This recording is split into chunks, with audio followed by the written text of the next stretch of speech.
You see, Hart Marks is a bedrock American company, the last remaining maker of men's fine clothing left in this country. When the company was faced with failure, these workers, some of whom have worked for Hart Marks for over 30 years, could have simply said that this was the end of the line. But these quiet heroes refused to have the promise of America taken from them. So when Wells Fargo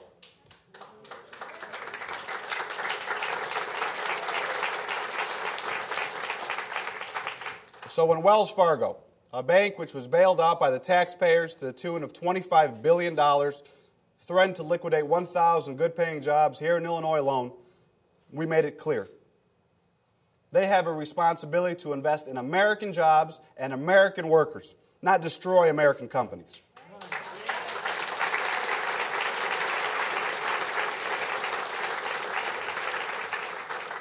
The American taxpayer is not an ATM for corporate America. I told the bank that if they pulled the plug on these jobs, they could forget about managing $8 billion in state money. They relented, did the right thing, and sold Hart Marks to a buyer that will save these jobs.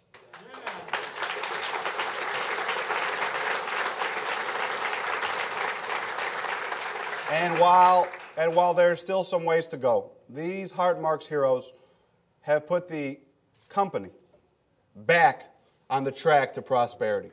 Thank you, guys.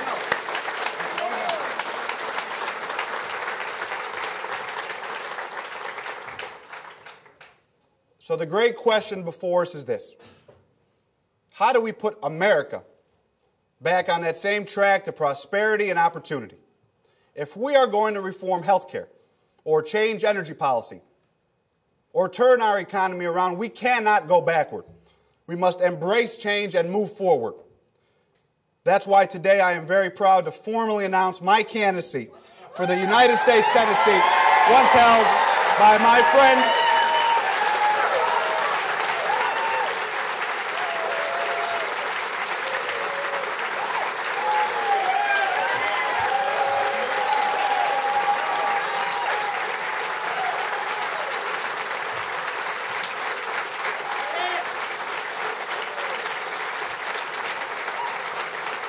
a seat that was held by my friend, my mentor, and my inspiration, President Barack Obama.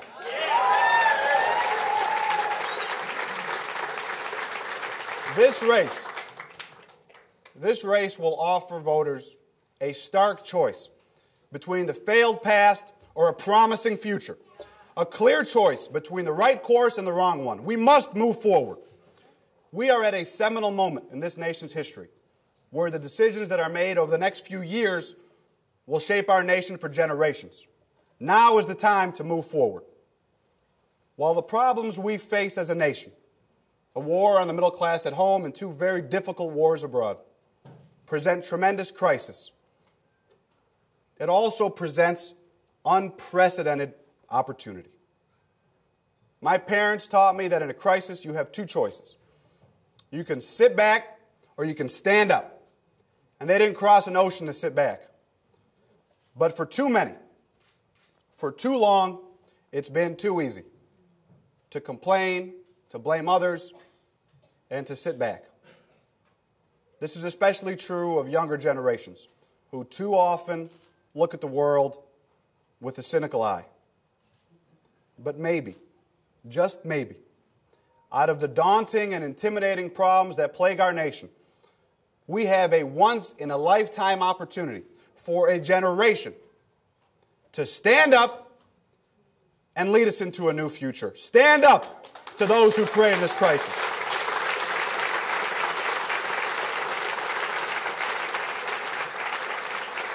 Stand up and build a new, stronger, more vibrant economy. Stand up to break our dependence on foreign oil, create millions of new jobs, and rescue a planet in peril.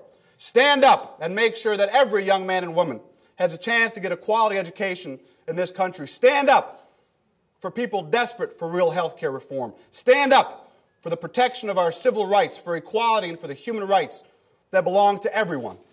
We can choose to stand up, to rise up, and reclaim that promise of America that my parents, like millions before them, came here to find.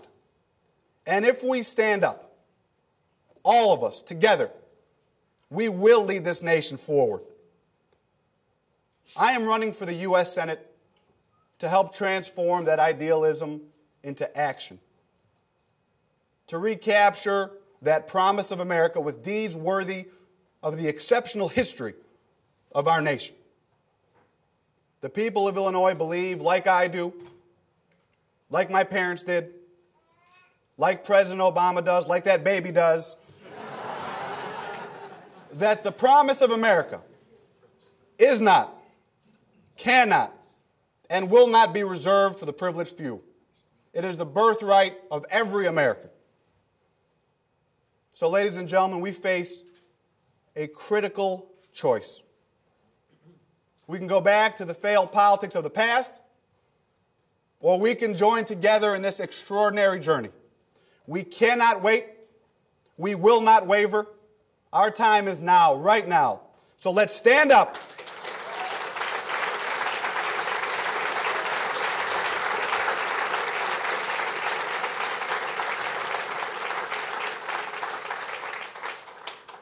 So let's stand up together, go forward, and write the next great chapter in American history. Thank you very much. God bless America. Thank you again. Thanks again. I love you. I love you. Thank you. Thank you very much. Thank you very much. Thank you, sir.